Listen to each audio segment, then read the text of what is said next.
išėjo Ciesorius Augusto įsakymas surašyti visus valstybės gyventojus. Toks pirmasis surašymas buvo padarytas Kvailiniu, valdant Sirijai. Taigi visi keliavo užsirašyti, kiekvienas į savo miestą. Taip pat ir Juozapas ėjo iš Galilėjos miesto Nazareto į Judėją, į Dovydo miestą, vadinamą Betliejumi, nes buvo kilęs iš Dovydo namų ir giminės. Jis turėjo užsirašyti kartu su savo sužadėtine Marija, kuri buvo nėščia.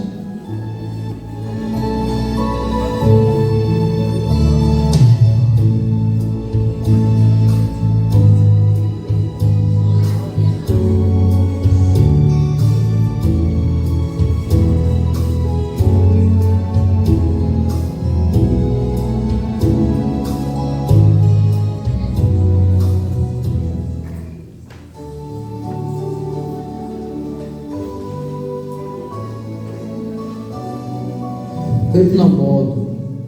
Nėra pinigų, nėra ir draugų. Nėra maisto šaldytuve, na bet ir nėra dantų. Tai kam tas maistas? Vaikai išvažiavo, anūkų visai dar nemačiau. Kam aš toks senis reikalingas? Nesąmonė.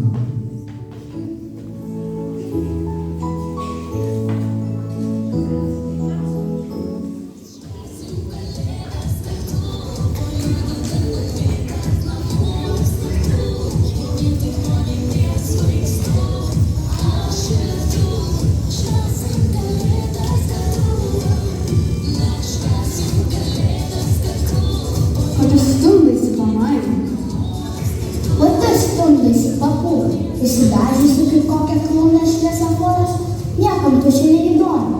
Ir iš viso, tu man nusibodo, varaus iš čia, čia šiukšlė tu.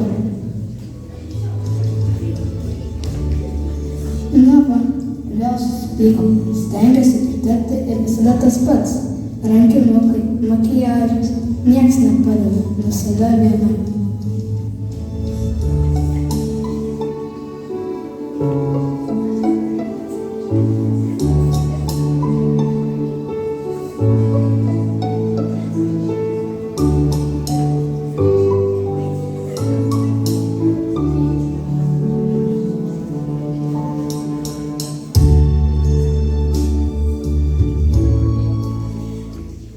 Labas, ko čia atvažiavai?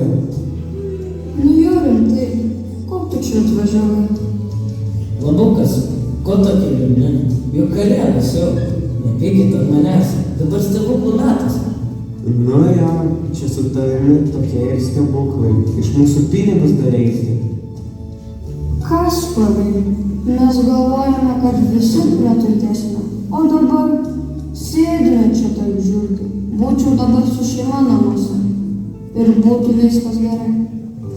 Negalvojom, kad viskas čia gerai, bet jeigu ant manęs pykstate, tai tada dovanų neduosiu.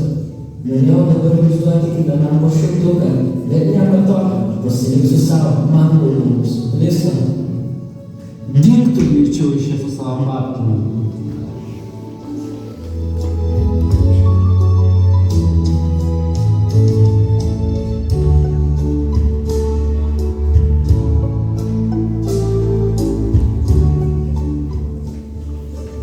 O, sveiki viršininke, kuo galiu jums padėti? Greičiau kavą daryk čia neplepėjus. Ko jūs toks piktas?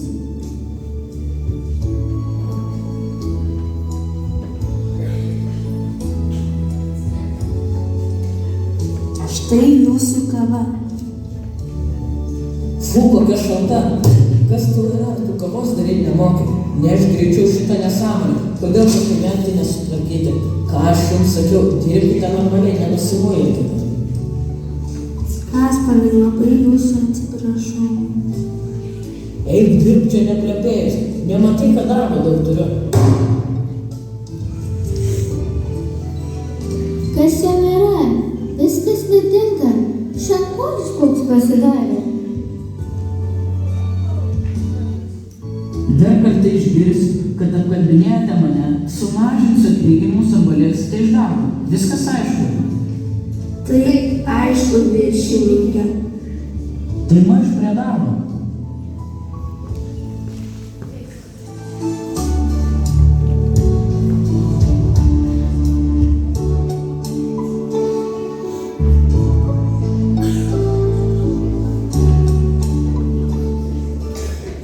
Seni, kelkis kito. Oi, kaip sunku. Galva skauda.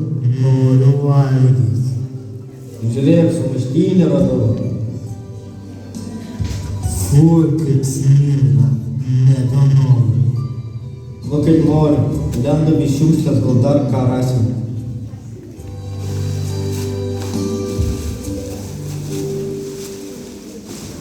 Brol, žiūrėk, vėl baliavosim.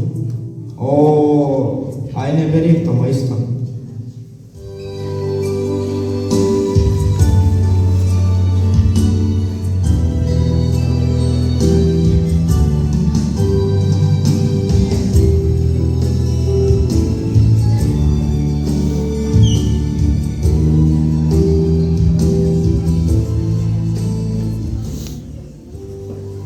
Jiems tada esant prisiartino metas gimdyti, ir ji pagimdė savo pirmgimį sūnų, suvystė jį vystyklais ir paguldė ėdžiose, nes jiems nebuvo vietos kožygoje. Tada apylinkėje nakvojo laukuose piemenys ir pakaitomis budėdami sergėjo savo bandą. Jiems pasirodė viešpaties angelas ir juos nutveskė viešpatės šlovės šviesa. Jie labai išsigando, bet angelas jiems tarė: Nebijokite, štai aš skelbiu jums didį džiaugsmą, kuris bus visai tautai. Šiandien Dovydo mieste jums gimė išganytojas. Ir štai jums ženklas. Rasite kūdikį su vystytomis stiklais ir paguldytą ėdžiose. Ūmai prie angelo atsirado gausi dangaus kareivija. Ji garbino Dievą giedodama.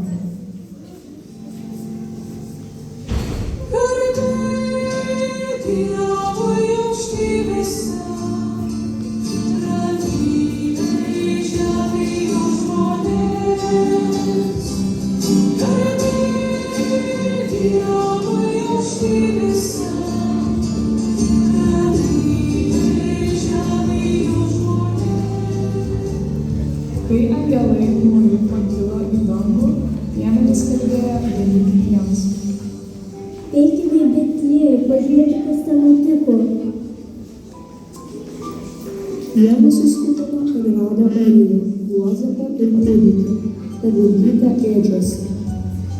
Išvykę jie apsakė, kas jiems buvo pranešta apie šitą kūdikį, o visi žmonės, kurie girdėjo, stebėjosi piemenų pasakojimu. Marija dėmėjosi visus šiuos dalykus ir svarstė juos savo širdyje. Piemenys grįžo atgal, garbindami ir šlovindami Dievą už visą, ką buvo girdėję ir matę, kaip jiems buvo paskelbta.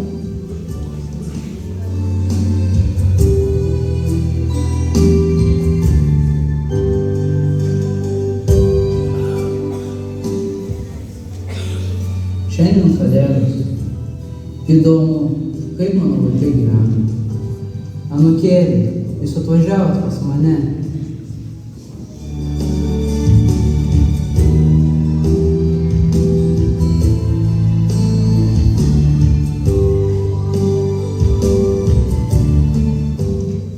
O gal man nereikia tų rankinukų, karolių, perukų, gal galiu būti savimi?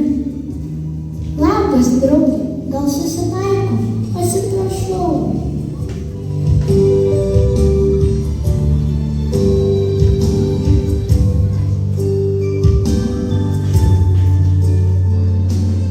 Bet šiandien jų kalėdas, reikia susitaikyti su savo draugais ir sekretorės gal namo paleisti.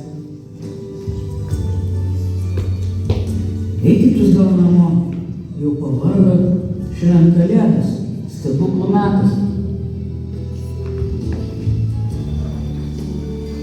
O kaip mano draugai, jiegi kalėjime.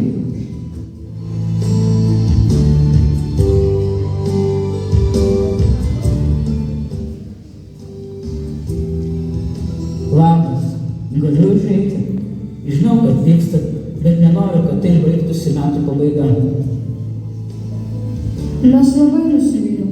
Dingai be žinios, kai mums tavęs reikėjo. Žinau, atsiprašau, Stasy, Jonai, tikrai susimoviau, bet jūs man labai svarbus.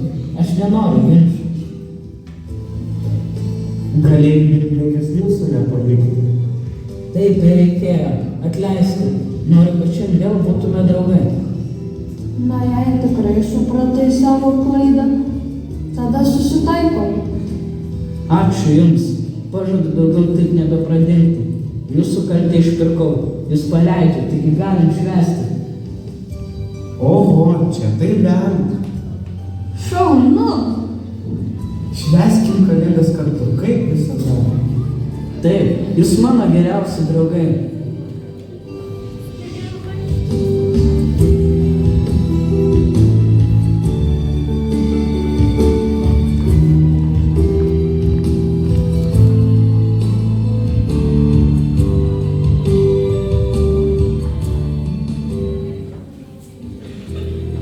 Čia man vaistas, čia man drabužiai, aš normalus žmogus.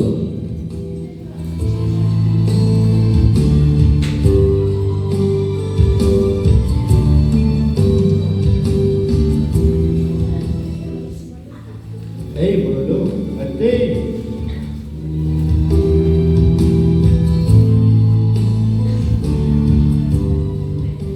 Man galvos nebeskauda. Pažiūrėk, kas ten šviečia.